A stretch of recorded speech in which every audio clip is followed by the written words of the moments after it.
السلام علیکم، آپ دیکھ رہے ہیں GNN اور میں ہوں ابراہیم پیرزادہ۔ میں ہوں انزلہ عرفان۔ بلیٹن کے آغاز میں آپ کو بتائیں کہ کراچی میں 740 عمارتیں ہائی الرٹ میں شامل ہیں، 51 انتہائی سنگین قرار دی گئی ہیں۔ سینئر وزیر شرجیل انعام میمن کہتے ہیں کہ 51 میں سے 11 عمارتیں خالی کروا لی گئی ہیں، باقی عمارتوں کے لیے 48 گھنٹوں کا الٹیمیٹم دیا گیا ہے۔ تمام مکینوں کو رہائش فراہم کرنا ممکن نہیں ہے، کچھ خاندانوں کو عارضی رہائش دے سکتے ہیں۔ SBCA کا لیاری بغدادی میں آپریشن جاری، گرنے والی عمارت کے اطراف ناقابل رہائش عمارتوں کی مسماری۔ ادھر کمشنر کراچی کی سربراہی میں 5 رکنی کمیٹی کا نوٹیفیکیشن جاری، 2 افسر محکمہ بلدیات اور 2 تکنیکی افسر SBCA سے شامل۔ کمیٹی کو 48 گھنٹے میں رپورٹ جمع کرانے کا وقت دیا گیا ہے۔ کراچی کے علاقے لیاری میں 51 مخدوش عمارتوں میں سے 11 خالی کرا لی گئیں۔ SBCA کی جانب سے لیاری بغدادی میں مخدوش عمارتوں کے خلاف آپریشن دوسرے روز بھی چلتا رہا۔ گرنے والی عمارت گدہ پیلس کے اطراف ناقابل رہائش عمارتوں کی مسماری کا سلسلہ جاری ہے، جبکہ سندھ حکومت نے گرنے والی عمارت کے تمام متاثرین کو عارضی رہائش فراہم کرنے سے معذوری ظاہر کر دی۔ سینئر وزیر شرجیل میمن کا کہنا ہے کہ تمام مکینوں کو رہائش فراہم کرنا ممکن نہیں، کچھ خاندانوں کو عارضی رہائش دے سکتے ہیں۔ ثانیہ کی تحقیقات کے لیے کمشنر کراچی کی سربراہی میں 5 رکنی کمیٹی قائم کر دی گئی، جو عمارت گرنے کی وجوہات اور ذمہ داروں کا تعین کر کے مفصل رپورٹ 48 گھنٹوں میں جمع کرائے گی۔ دوسری جانب سیشن جج جنوبی کی عدالت میں عمارت گرنے اور کئی لوگوں کے جاں بحق ہونے پر میئر کراچی، سابق DG SBCA اور دیگر کے خلاف مقدمہ درج کرنے کی درخواست دائر کر دی گئی۔ عدالت نے SSP کمپلین سیل جنوبی کو نوٹس جاری کرتے ہوئے 14 جولائی تک رپورٹ طلب کر لی۔ راشد صدیق، GNN کراچی۔ SBCA کے سربراہ کی تبدیلی سے کچھ نہیں ہوگا، چہرے بدلنے سے کچھ نہیں ہوگا، نظام بدلے، پرانے سسٹم کو بند کر کے نظام بدلنے کی ضرورت ہے۔ گورنر سندھ کا ثانیہ لیاری کے جاں بحق افراد کے لواحقین کے لیے 80 گز کا پلاٹ دینے کا اعلان۔ کامران ٹیسوری نے کہا کہ سندھ حکومت گھر خالی کرنے والوں کو 6 ماہ کا کرایہ ایڈوانس دے، جو گھر خالی ہوئے انہیں گورنر ہاؤس راشن دے گا۔ گورنر نے وزیر اعلیٰ کی بنائی کمیٹی خوش آئند قرار دی، کہا ہمیں لیاری کے لوگوں کو مکمل انصاف دلانا ہے۔ گورنر سندھ کی لیاری میں عمارت گرنے کے متاثرہ خاندانوں سے ملاقات، متاثرین کا مسائل کے حل کی یقین دہانی کے لیے گورنر پر اعتماد کا اظہار۔ یہ صحنیہ ایسا نہیں ہے جس کی الفاظوں میں مذمت کر سکیں۔ یہ وہ واقعہ ہے کہ جو گھر سے نکلا تھا وہ یہ کہہ کر گیا تھا کہ میں کچھ کام کر کے واپس لوٹوں گا۔ جو گھر میں لوگ موجود تھے وہ انتظار کر رہے تھے اپنے لوگوں کا، لیکن اچانک ایک ایسی انہونی ہوئی کہ پوری کی پوری بلڈنگ بیٹھ گئی اور لوگوں کو سنبھلنے کا، نکلنے کا موقع بھی نہیں ملا۔ میں یہ سمجھتا ہوں کہ چہرے بدلنے سے نظام ٹھیک نہیں ہوگا، چہرہ تو پھر کوئی اور آ جائے گا، سسٹم جو کہتے ہیں اسے بدلنے کی ضرورت ہے۔ تو یہ یہاں آ کر ان لوگوں کو میں 80 گز کے پلاٹ کا چھوٹا سا جان کا نذرانہ نہیں ہو سکتا، کوئی قیمت نہیں ہے، لیکن ہم لوگوں کی اسی طرح سے مدد کر سکتے ہیں، ان کے زخموں پہ مرہم رکھ سکتے ہیں۔ اور ترجمان سندھ حکومت سعدیہ جاوید کا کامران ٹیسوری کے بیان پر رد عمل سامنے آ گیا، کہا ایسا وعدہ نہ کریں جو پورا نہ کر پائیں، اس وقت سیاست کی نہیں داد رسی کی ضرورت ہے۔ انہوں نے 5 دن بعد جائے وقوع پر پہنچنے پر گورنر سندھ کا شکریہ بھی ادا کیا۔ بولی کراچی کے لوگ مشکل میں تھے، آپ کو فوری اسلام آباد سے آنا چاہیے تھا۔ کہاں ہیں وہ رفائی ادارے جو ہر وقت گورنر ہاؤس میں ہوتے ہیں لیکن لیاری نہیں آئے؟ نظام بدلنے کا آغاز ہو گیا، مخدوش عمارتوں کے خلاف آپریشن کا دائرہ کار پورے شہر میں پھیلایا جائے گا۔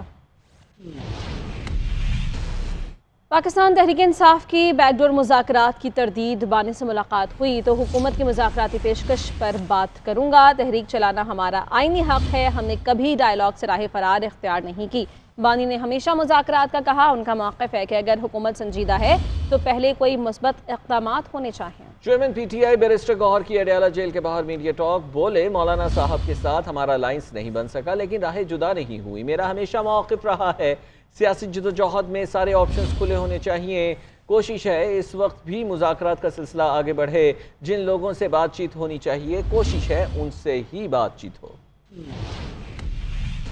ایک مہینے کے بعد عمومی طور پہ خان صاحب نے آج کو خاص بات کی ہو، پیغامات دی ہو، قانونی امور پہ بات ہوئی، پارٹی امور پہ بات ہوئی، بہت ساری اموروں پہ بات ہوئی ہے، انشاءاللہ تعالیٰ اس پہ بات کروں گا۔ بہت ساری اموروں پہ بات ہوئی، کنسرن بڑا رہتا ہے جب خان صاحب کو آئسولیٹ کیا جاتا ہے، جب اخبار نہیں ملتا، جب ٹی وی پہ نہیں ملتا ایسے بڑے لیڈروں کو، تو یہ سب میٹر آف گریٹ کنسرن۔ لیگی رہنما سینیٹر عرفان صدیقی کا کہنا ہے کہ سیاسی جماعتوں کے درمیان بات چیت ہونی چاہیے، PTI کے ساتھ مذاکرات کی پیشکش برقرار ہے، لیکن اس کے لیے انہیں اپنے چیئرمین سے مینڈیٹ اور واضح ایجنڈا لے کر آنا ہوگا۔ GNN سے گفتگو کرتے ہوئے ان کا مزید کیا کہنا تھا، آئیے آپ کو دکھاتے ہیں۔